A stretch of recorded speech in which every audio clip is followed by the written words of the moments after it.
Hello, dear passengers. This is your captain speaking, and we are about to take off for another episode of Adventulina.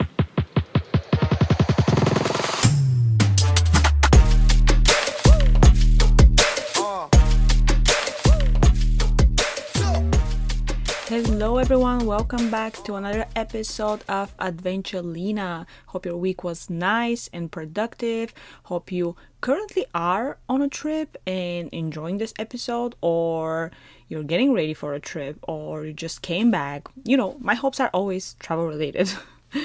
After the first live episode of the show last week, I got really positive feedback, and apparently me bitching about things real time is entertaining for a lot of you. It's Sunday, time to relax, time to chill, so hopefully this episode will kind of contribute to that. I remind you to hit subscribe if you haven't yet, and just make sure you get updates every time an episode is out. So let's get into it. I know I have mentioned a few times before that one of the destinations I have postponed the longest is Chicago. Well, I can finally say no more postponing because back in May I celebrated my birthday, and yes, you are correct, I had a trip planned for it, and yes, you guessed right, it was Chicago. I actually haven't spent my birthday in San Francisco since 2018. Yes, 2018. Just because every year I'm somewhere, which is not a complaint by any means. It's a tradition for me. I have shared before that every year on my birthday, I try to either go somewhere I haven't been before or to do something I've never done before, or both. So the original plan was to go to Miami for my birthday. Unfortunately, things kind of changed, so I had to use my backup plan, which was Chicago. Chicago was a destination I had on my list for over 10 years maybe. I had always had a reason to postpone this trip, like, I don't know, I'm gonna make plans for Chicago, but damn, cheap tickets for somewhere else. Let's take advantage of this first. And, somehow this kept happening. I had been postponing this destination for a while, so it was finally time to go, and I loved it. I knew I was gonna love it, but not that much, if I have to be honest. Despite being a big city, Chicago was very clean in general, well organized, and pretty easy to walk around. Tons of stuff to do and see. Absolutely packed itinerary, as you know me. I stayed there for 6 days, and I was able to fit everything I was interested in as a first timer there. Because, like we've talked before, we don't travel to see everything, we travel to see what we are interested in. And also, it's impossible to see everything, as we also know. So I flew on a direct flight from San Francisco to O'Hare International Airport in Chicago, which I have been to many times, but only for connection flights. Getting to downtown was pretty easy, cheap, and not too long with the train that goes to the airport. I got on the red eye, so arriving super early in the morning basically gave me a whole another day of exploring. Weather was amazing. Mid-May is known to be warm and kind of rainy there, but I was super happy in general. As someone who loves being around any type of water surface, I loved the Riverwalk in Chicago. It's a great way to see a lot of the city and some of the most iconic buildings there. It doesn't matter if you're gonna walk or get on a boat. I, of course, did both, and I think they both are a must. Boat tours are always on my list in places with some kind of lake, river, ocean, and in this case, you learn a lot from the guide who's basically telling you the story of the city. On another day, I took a different boat tour, a sunset cruise, which was purely for the experience and for watching the sunset. And while the regular tour goes on Chicago River and hits different parts of it, the sunset cruise goes on the Lake Michigan. I recommend both. During the first one, you can learn about the city architecture, and during the sunset one, you can just, enjoy the views and relax with zero focusing on what's happening around. I stayed true to myself, and of course, I went to some places high. Higher than what I'm comfortable with. Yes, observation decks. So let me remind you, I'm afraid of heights, but I always force myself to go to places like this because I'm afraid mostly when there is no fence or no glass in front of me. You can put me on the 103rd floor and I'll be fine sitting next to the window enjoying the view, as long as there is a window, or there is either closed window or maybe something taller than my chest level. I don't know. But put me on a ladder 8 feet tall and I can freak out. I just don't like when there's nothing around me to protect me. I know it's weird, but that's how it works with me. So I went to the two most popular observation decks in Chicago, Sky Deck and Chicago 360. Both triggered some major anxiety in me, but in different ways. So Sky Deck is the one with glass observation boxes. Basically, part of the floor and the walls are all made of glass, like glass balconies, I would say. See, this is something that still protects you from falling down, but I'm having a hard time wrapping my head around glass floors. I have multiple experiences with observation decks like this, where I would just spend 20 minutes contemplating if I should go or not. Well, good thing for the one in Chicago was that you only have a minute or a minute and a half. So you first step on that shit. Then they take your photos with the cameras above, so the angle is the best and you have the whole city behind you.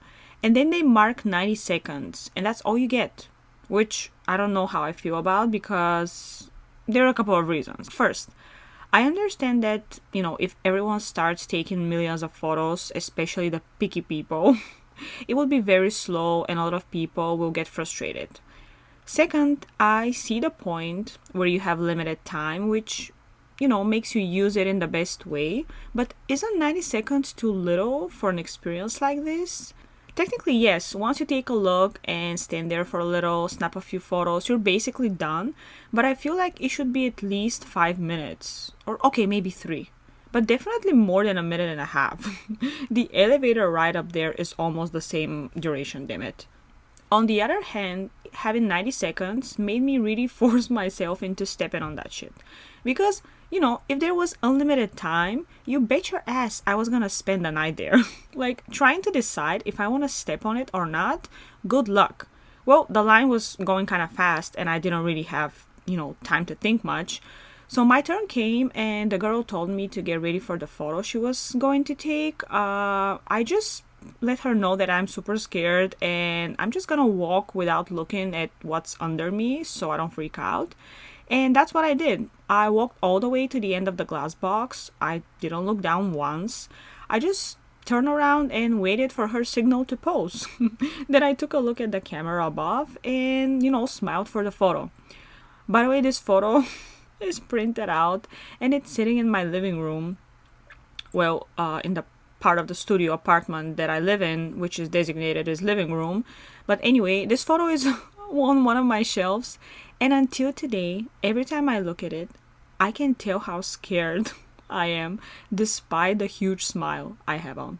I think everyone can tell if they know me. So after she took the photo, she set up the clock to 90 seconds because, yes, they are super strict. They count every second.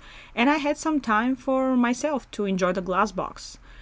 Well, at first, of course, I needed to have, one of my legs on the actual floor in case something collapses. I don't care. It's just a mindfuck when you feel something under your feet, but you don't see it. It's creepy. So I was, holding the dear wall with one of my hands, and with the other one, I took some photos and finally dared to look down and see what I was standing on, which was basically glass, and the whole city was under me. And good thing I only had 90 seconds, because as I said, I forced myself to step there and experience the heights. I knew it was limited time, so I didn't want to lose it. I also lay down with part of my body on the glass and the other part on the real floor, again, just in case, if this shit breaks and, I wanted to be safe. But the other observation deck, Chicago 360, was worse. And when I say worse, I don't mean a bad experience or something that is not worth it. Worse for me and my mental health. Because 360 Chicago is known for the experience called the tilt. How do I describe this thing? How do I describe the tilt? Let me see. Horror? Like pure horror, maybe? I don't know. So the infamous tilt is a part of the observation deck where the glass wall has handlers. I think it fits 8 people or 10 maybe, not sure. So you grab the handlers on the glass and you wait for this bitch to start moving. The glass tilts over the goddamn city while you're leaning forward on the handlers. And it sounds horrible. Well, for me, it kind of was, in fact. But in reality, you're just watching the city through the glass. It's the position of your body that makes it too intense. And of course, your own mind not realizing the glass is protecting you. The mind fuck is your body feeling like you have nothing in between and you're holding the handlers for your dear life.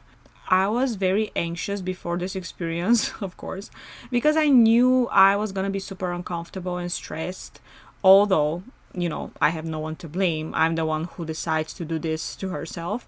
So I got on the line, and just like every time I feel stressed before a certain experience, I just watched. I watched the people who are coming and leaving. I was watching how they would react. I was watching if they enjoyed it. I kind of wanted a confirmation that this was bearable, It was finally my turn and I entered the special area, but I immediately felt like I needed more time. So I told one of the people from the staff, look, I'm kind of freaking out here. So is it okay if I just stay and wait for a few people to go first? Like, I just need some time to, get a little bit of courage. She was cool. She's like, sure, no problem. I hung out with her and a guy who was taking people's photos. I wasn't in a rush at all. At some point, I was like, okay, I can keep postponing this more and more. Because I didn't have a time limit like the other observation decks. So I wasn't rushed. I wasn't forced to experience it. And that made me procrastinate. When I was inside, I was looking directly at the people who were experiencing the tilt at the moment, and I don't know if that did me a favor or not. I feel like a few people definitely gave me a boost of confidence by, making it look like it was super chilled. I was still standing there waiting for the moment to decide I can do it, and, I was getting closer to the glass. Then the next group of people entered the area and 2 women came closer to me. So they started talking and they asked me if they were cutting me off the line. I was like, no, don't worry about me. I've been here for some time, just waiting to overcome my fear and do it. And they were like, oh, let's do it together. Come on. We will be on both your sides. And this is why I love traveling solo so much. Like every single time I travel by myself, I not only get to meet and talk to a lot of interesting people, locals and tourists both, but I also get to experience things that make me feel comfortable and thankful for having someone around, someone I don't even know, someone I probably won't even meet again in my life ever. So this is what happened. Seeing how sweet these women were, I immediately felt comforted and less stressed. So we were in this together now. One of them claimed to be scared too, but apparently not even close to my scared because she turned out to be comforting me at the end. Next thing I remember, I just said fuck it and I went and grabbed the handlers between them. They were encouraging me, they were cheering me up. They even grabbed my hands on the handlers so I felt their support. And it was awesome, honestly. I really felt like I wasn't scared anymore, or at least not that much. And then this thing started moving forward, tilting. Damn it. And as usual, when I'm facing some kind of heights that I don't feel comfortable with, curses come through my mouth with no filter. So hold your kids. Give them earplugs, shut their ears because I can't help it. Like, I won't be appropriate and I won't even think of who's around me, and if I'm cursing in front of children, I just won't. I won't think about it. There's no thinking in my head at moments like this, like only curses. They come naturally, they leave my mouth naturally, it is what it is. The best I can do is probably to switch and curse in my language because no one will understand, but not every time I have the capacity to even remind myself of doing that, Anyway, once my cursing started, my heart started racing as well, and I'm not lying when I'm telling you I was holding on to these handlers like this was the last thing I was doing, because it literally felt like it was the last thing I was gonna do. The wall doesn't tilt in a crazy wild way, but even the slightest tilt makes you hang above the city and feel surreal, especially for like wusses like me. I don't know. The whole experience is, I believe, about 2 minutes, three the most. I don't know. It felt like it was so long for me. Honestly, too long for me. After the first 20 seconds, I was ready to leave. They started moving back and forth, so you just experience the horror of the initial leaning a few times, I guess. So yeah, with legs shaking and my heart about to burst out of my body, I said a gigantic thank you to the two lovely women who held my hands in this emotional moment. And I went back to the main part of the observation deck so I could watch the sunset. And a few minutes later, I heard people screaming from the tilt area, and I felt proud of myself that despite all the cursing and all the time that it took me, at least I didn't scream. Who's the macho now, huh? Anyway, another really cool experience that required my hand to be held was something that wasn't even related to heights, well, at least not directly, but your captain needed some support for. So in Chicago, there is this immersive experience called Fly Over Chicago. In general, I love things like that, things that take you out of reality with no 3D or 4D or whatever glasses you would usually need. And Fly Over Chicago is basically the same. It's a motion seat placed in front of a gigantic wraparound screen, and the seat moves forward, so you are in the middle of the action. And you'll be flying over the city, under bridges, and around Chicago's most epic landmarks. So you're basically just sitting in your seat, and the screen, the motion, and the effects do the job for you. Not in my mind though, because I swear to you guys, I was about to shit my pants when they dropped us down from the tallest building. I mean, you cannot see the quotes that I'm making with my hands. I was waiting for my body to hit the ground. That's how real it was. And that was the moment I grabbed the hand of the woman sitting next to me, and she screamed back, "I know, it's so real."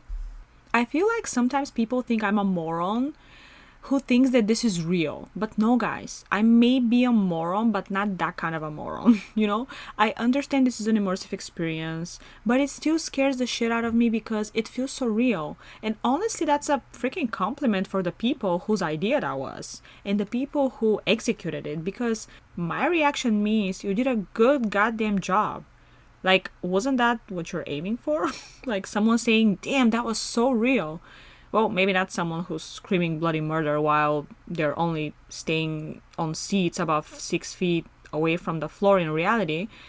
Yes, in reality, but at this moment, there's no reality for me. I'm in Chicago sky, I'm cruising around, I'm falling down off buildings. It was awesome. For the 10 minutes, I was constantly impressed and entertained and on alert and waiting for something to happen, so I highly recommend it.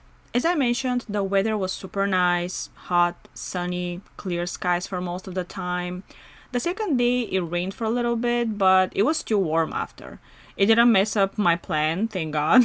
I think you already know how I react in those situations. The last day, it even started pouring. Well, not in the middle of nowhere, it was expected, it was in the forecast, but I was crossing and I was in the middle of a big boulevard when I got stuck in between lights on the concrete island because, they changed and I didn't want to get ran over by a car, so I stayed there and waited for the next green light for pedestrians when it started pouring.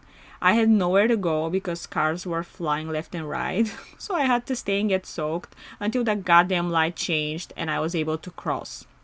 So, good thing that was right before I had to leave for the airport on my last day. So yeah, it didn't affect anything. For the first couple of nights in Chicago, I stayed with friends, but after that I had a few nights booked in a hostel downtown.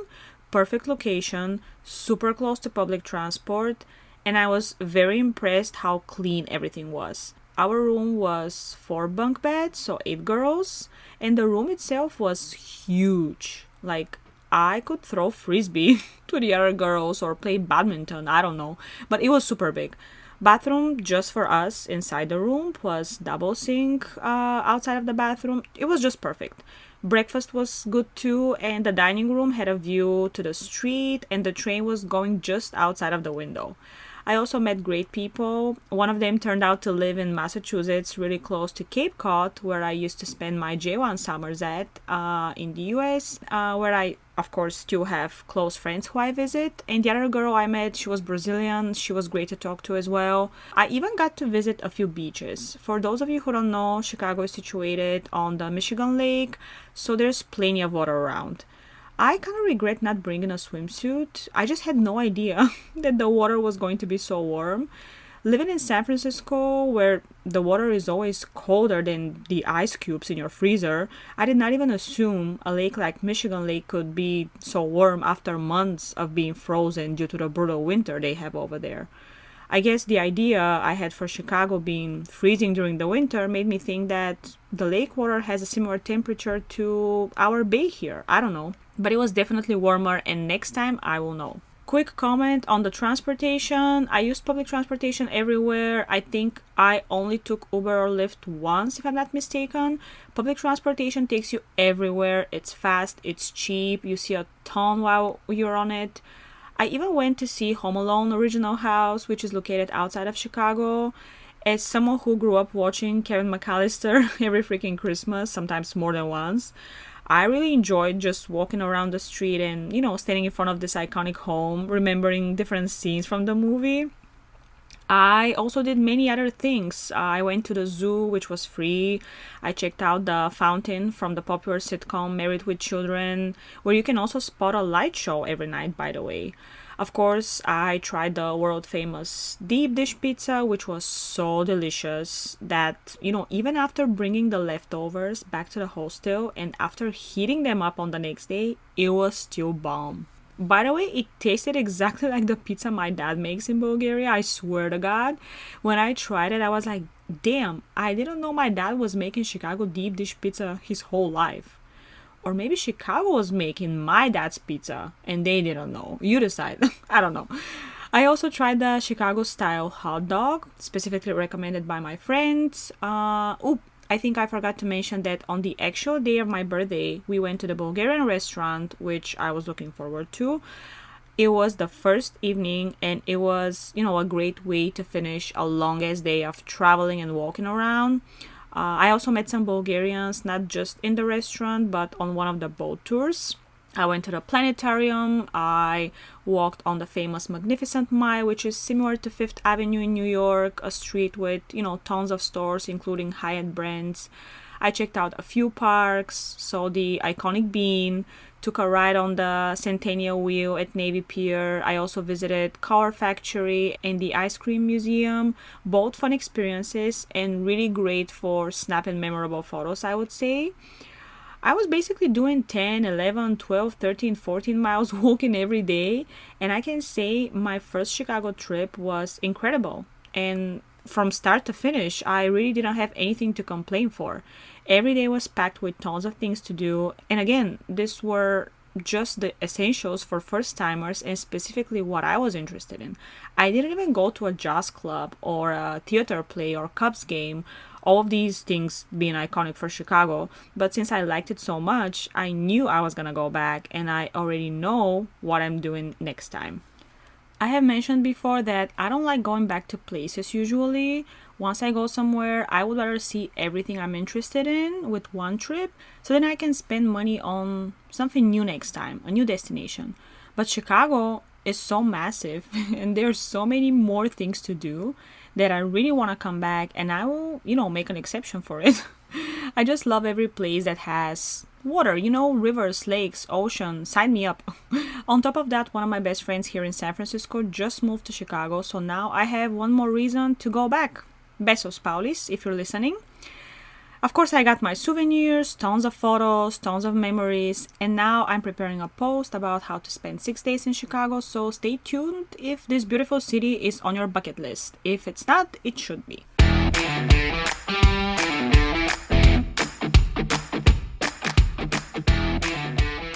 So my closest friends know that I'm not a TV person. I almost don't watch any TV at all.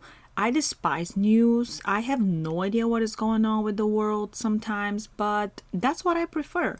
I don't like the negativity and waste of time that comes with watching TV, so I kind of prefer to stay in my little bubble and be uninformed about everything around. And you always end up knowing anyway because there are so many other sources or people will tell you. However, occasionally I play something, different than my favorite show Friends, just as a background, just so something can talk to me. And a few weeks ago, I found myself binge not watching but binge listening this show. What's it called? Either Love from First Sight or Married from First Sight or Love is Blind, one of the three. I don't know, they sound and look similar to me, but one of those. Anyway, it started as a trailer. I needed something to play without paying attention to it, and next thing I know, I'm listening to some deep conversations and arguments and stuff like that.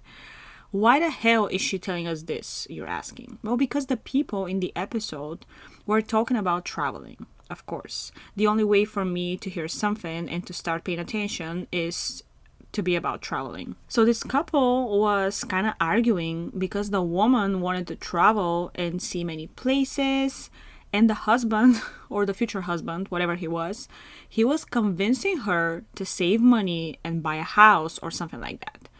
So this girl was, explaining to her future husband that she wants to travel, she wants to see the world, she has countries like Japan and Switzerland on her bucket list, and she was basically giving him a heads up that she is going to travel because she's been doing this by herself anyway. She was just, hoping she could do it with her partner. So where should I start from? First, thank you, future husband, to this girl for letting her know that you're not the type of person she wants to marry. Thanks for letting her know she's about to make a mistake. Second, there is something that really pisses me off about people who feel the need to explain why you should save money. I mean, do whatever you want, good for you, happy for you, but don't convince me that I have to do the same. I'm not convincing you to travel more, I'm encouraging you, so don't force the things you're doing. It reminds me of a conversation I had with someone who was claiming to have a really successful business. We weren't close, just happened to know each other, and one time out of nowhere, this guy asked me, "Why do you travel so much?" And you guys know I rarely shut the hell up. Like, this podcast is literally a proof of that, but in this moment, I really was speechless in a way. I really didn't know what to say. Like, what the hell do I say to that? Like, how do I answer? And I remember, taking a few seconds, and after I saw I wasn't going to be able to give a proper answer, I just said, well, why don't you travel more?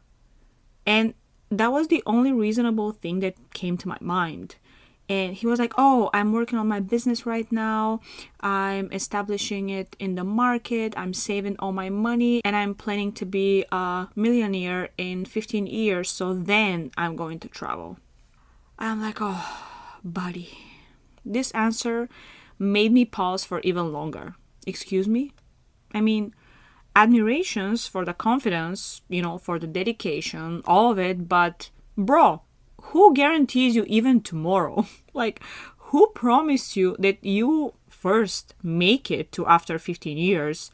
And then who promised you that you will be a millionaire? Like, what exactly is the purpose of being a millionaire if you miss the best years of your life just to achieve it? He started convincing me and explaining why everyone should focus on careers and making money and start traveling after they achieved everything and are financially stable. I was just like, my friend, pretty much exaggerated and insincere, since I can't be friends with someone like this. I was like, look, you do whatever you want and whatever you know. Like, hope you succeed, but I'm not waiting a decade and a half to start exploring the world, because even tomorrow is not guaranteed. I'm sorry. As dramatic as it sounds, it's true. Like, especially after the pandemic, you would think people appreciate things and time more. Apparently not everyone. I understand the ambition, the motivation. I understand the goals. I have those things myself. I have them too. All of them. But there is something that really bothers me when all of those three are focused only on money. And I don't know, I keep asking myself, do these people who dream of of being millionaires really feel good when they achieve it? If they do, if they achieve it.